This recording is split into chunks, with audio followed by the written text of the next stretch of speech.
In the next section, we'll describe the physiology of reflexes. In this section, we'll discuss reflexes. There are several different types of reflexes that are embedded into the circuitry of our spinal cord, and they control contraction of muscle without our having to consciously control that type of contraction. The first type of reflex that we'll talk about is going to be the deep tendon reflex. The deep tendon reflex is mediated through what's called the muscle spindle.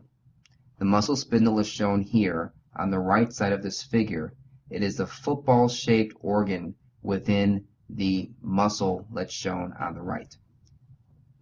The muscle spindle is made up of modified muscle fibers. These are also known as intrafusal fibers. This is to contrast these fibers with the traditional regular muscle fibers known as extrafusal fibers. So these intrafusal fibers are arranged into these football-shaped organs known as spindles, and these spindles serve as stretch receptors. When the spindle is stretched, the innervation of these spindles gets a signal. These signals travel back into the spinal cord to tell the spinal cord and ultimately the brain that the muscle has been stretched. The afferent innervation of these spindles, that is, the innervation that carries this information back to the spinal cord, is carried via type 1A and type 2 sensory neurons. There is also motor innervation to the spindle. The motor innervation is carried by what are called gamma motor neurons. Also shown in this figure in green are the alpha motor neurons, and recall the alpha motor neurons are the neurons that innervate the extrafusal or the contractile elements of muscle. The next slide illustrates a bit more about spindle physiology and illustrates why spindles need to have gamma motor innervation. So the top figure shows the normal parallel organization of extrafusal and intrafusal fibers. Extrafusal shown on the left, intrafusal shown on the right. The top right tracing with a series of vertical lines represents the action potential activity in the afferent innervation of that spindle carried by the type 1A or type 2 sensory neurons. And one sees that with no stretch at all, that there is a particular spontaneous rate of firing of action potential production by those sensory neurons. When the extrafusal fiber is stretched, the spindle, because it's arranged in parallel, is also stretched, and one can observe that on the right middle panel that the action potential firing rate increases substantially as that spindle is stretched, thus efficiently coding the stretch in that muscle. But when the muscle is contracted, and if the spindle itself is not also simultaneously contracted, one can observe that the spindle is no longer able to adequately encode the length of that muscle. One problem is that the so-called slack in the line in the connection between the spindle and the rest of the muscle itself is too great in order to allow this spindle to do any kind of efficient coding of a length in the muscle. And therefore, even though the muscle is contracting, the spontaneous rate of firing of that spindle as encoded in that type 1A and type 2 fiber is really no different than it was in the case on the top when there was no change at all in the length of the muscle. Therefore, there needs to be a way to adjust the length of the spindle to match the length of the muscle whenever the muscle contracts. For that reason, spindles are innervated by motor neurons known as gamma motor neurons, such that there is now symmetry in this innervation. There is alpha motor neuron innervation of the extrafusal fibers and gamma motor neuron innervation of the intrafusal fibers. And this simultaneous activation ensures that intrafusal fibers always maintain a similar length as the extrafusal fibers, such that they could encode changes in length much more efficiently. The organization of this is shown at the bottom of the figure. On the right, one observes the lateral cortical spinal tract from the brain, which carries the efferent signals from the brain down to the spinal cord itself. The lateral cortical spinal tract innervates the alpha motor neuron, shown in green, and in addition to that, it also innervates the gamma motor neuron, thus establishing a mechanism by which simultaneous or parallel activation of these two muscle groups can occur. In addition, shown in this figure is the dorsal root entry of the type 1A or type 2 sensory neuron, which carries afferent innervation from the spindle. And as shown here, this afferent innervation will directly synapse in a monosynaptic way onto the alpha motor neuron, which will become more important in the next slide. So if we were to put this all together, we can observe how something like the deep tendon reflex works. The deep tendon reflex, as shown here, is being executed on the patellar tendon. So if there is stretch on the patellar tendon, the muscle spindle will stretch and will sense this and send this information back through the dorsal root. That afferent information will synapse in a monosynaptic way onto the alpha motor neuron, and that axon is shown in purple to cause contraction of the homonymous muscle, the quadriceps femoris.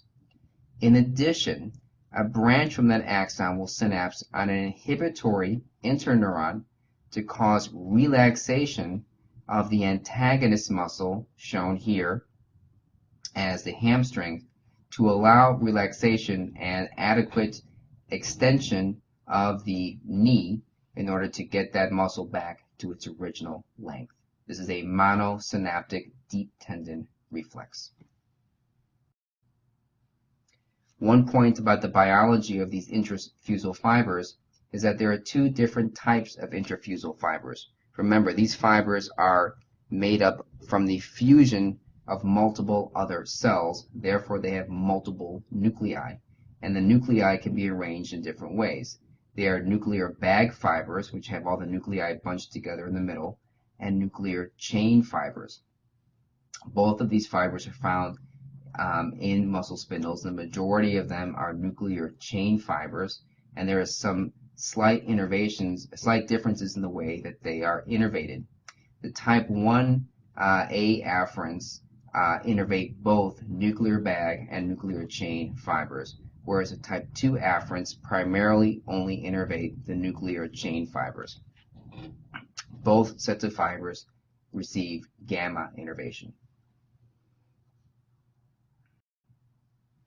One important clinical manifestation of the deep tendon reflex is that the deep tendon reflex is under a substantial amount of inhibitory control. And that's illustrated in this example of a reflex not from skeletal muscle but from smooth muscle, but the same rules apply. If one were to observe the situation on top, the normal bladder function, there is a reflex to sense the stretch of the bladder, and when the stretch achieves a certain level, to reflexively empty the bladder. Under normal circumstances, that reflex is suppressed. But under situations when the descending inputs from the brain are suppressed, typically via spinal cord injury, now this reflex is no longer suppressed, and one finds that with small changes in the volume of the bladder, that there is reflex emptying of the bladder. This results in incontinence and is a particular form of neurogenic incontinence known as a spastic bladder. But this is a general rule, and that is when the descending inhibition is removed, one will find hyperactive deep tendon reflexes. Another reflex of importance and can be observed clinically is the Golgi tendon reflex. The Golgi tendon organ is a stretch receptor that is found in the tendons of skeletal muscle and is arranged in series with the skeletal muscle fibers or with the contractile apparatus itself. The innervation of the Golgi tendon organ is shown here in purple. And interestingly, if one were to follow this purple axon along, one will see that when the Golgi tendon organ is activated, it sends its information along this afferent axon. That afferent is going to innervate an inhibitory interneuron shown in the spinal cord, also in purple. And that inhibitory interneuron will inhibit the alpha motor neuron that innervates that homonymous muscle. Therefore, when the Golgi tendon organ is activated, it will cause relaxation of the homonymous muscle. This is actually the exact opposite of the deep tendon reflex, and that actually is also shown in this figure. There is a spindle shown towards the middle. The blue fiber is the afferent innervation from the spindle, and for comparison's sake, one can observe how that axon is monosynaptically connected with the alpha motor neuron, such that when it is stretched, it would cause that muscle to contract. It's thought that the Golgi tendon organ, its role is to protect the muscle from damaging stress. One can observe the activation of the Golgi tendon reflex if one were to examine a patient who has upper motor neuron injury and spastic posturing of their upper extremity. What you'll find is that with pulling of the flexed upper extremity, it will be very difficult to cause the upper extremity to extend. But then after a certain amount of pulling is done, all of a sudden there will be a great loss of tension and the arm will open up quite easily. This is known as the clasp knife reflex and is thought to be related to the activation of Golgi tendon organs, which causes the relaxation of the homonymous muscle in order to protect it from fighting against overwhelming force.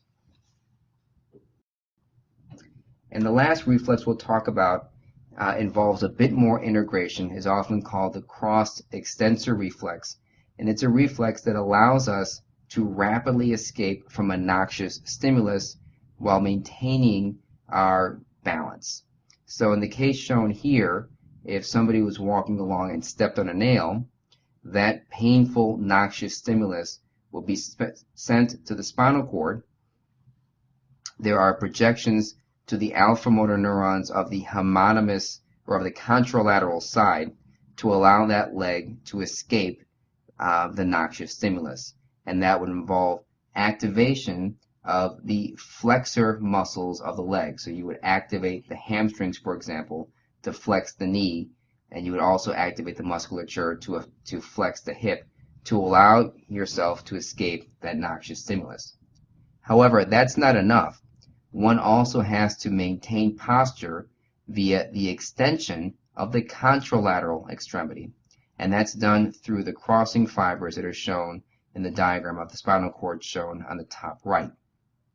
These crossing fibers will cause the extensor muscles, so the quadricep muscles of the contralateral side, to activate to allow, and conversely will cause the flexor muscles of the knee to be inhibited in order to allow activation of the contralateral limb, to allow stability to occur while you escape the noxious stimulus.